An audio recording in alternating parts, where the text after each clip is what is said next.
ఓం శ్రీ గురుభ్యో నమ. ధర్మక్షేత్రమైన కురుక్షేత్రంలో ఒక దివ్యమైన రథం నిలిచి ఉంది. అందులో దివ్య పురుషుల జంట ఉన్నది. ఒకరు నరుడు, మరొకరు నారాయణుడు. అంతా చేసినా ఏమీ చేయని వాడు నరుడు, ఏమీ చేయకనే అంతా చేసేవాడు నారాయణుడు. నరుడు చేశాననుకుంటాడు, కానీ ఏమీ చేయడు. అతడిది కర్మలో అకర్మ. నారాయణుడు చేయనట్టే ఉంటాడు, కానీ అంతా చేస్తాడు. అతడి అకర్మలో కర్మ. నరుడు చేసేవాడు కనుక పాత్రధారి, నారాయణుడు చేయించేవాడు కనుక సూత్రధారి.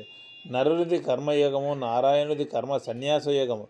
సామాన్యులు సాధకులు ఆచరించగలిగినది కర్మయోగము, నిష్కామ కర్మయోగము.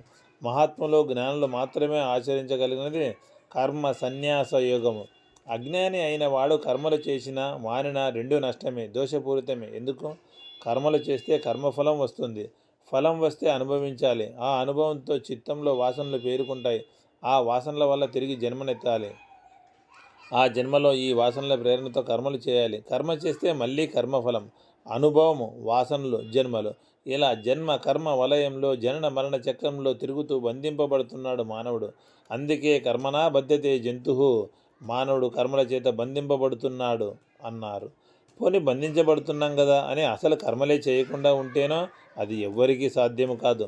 సాధ్యమైన సోమరితనంతో బాధ్యతల నుండి తప్పించుకొని ఎవడైనా ఉంటే దానివల్ల లోపల పేరుకొని ఉన్న వాసనలు అలాగే ఉంటాయి. వాసనల భారంతో జీవితం నరకప్రాయం అవుతుంది. తిరిగి తిరిగి నీచ జన్మలకు దారితీస్తుంది. కనుక కర్మలు చేసినా బంధమే, చేయక సోమరిలా ఉండినా బంధమే. మరి ఏమిటి దారి?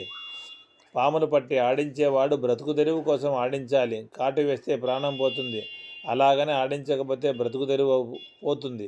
మరి ఎలా? ఆ పాములకున్న కూరలు పీకివేసి ఆడిస్తే సరి. కాటు వేయదు, పోషణకు డోకలేదు. అదేవిధంగా కర్మలు చేస్తే బంధము. మానుకోవటానికి వీల్లేదు. మానుకున్నా బంధమే. కనుక బంధము కాని విధంగా కర్మలు చేయాలి. ఎలా? కోరికలనే కూరలను పీకి కర్మలు చేసినట్లయితే ఇక బంధమయ్యే అవకాశం ఉండదు. దీనినే నిష్కామ కర్మయోగం అన్నారు.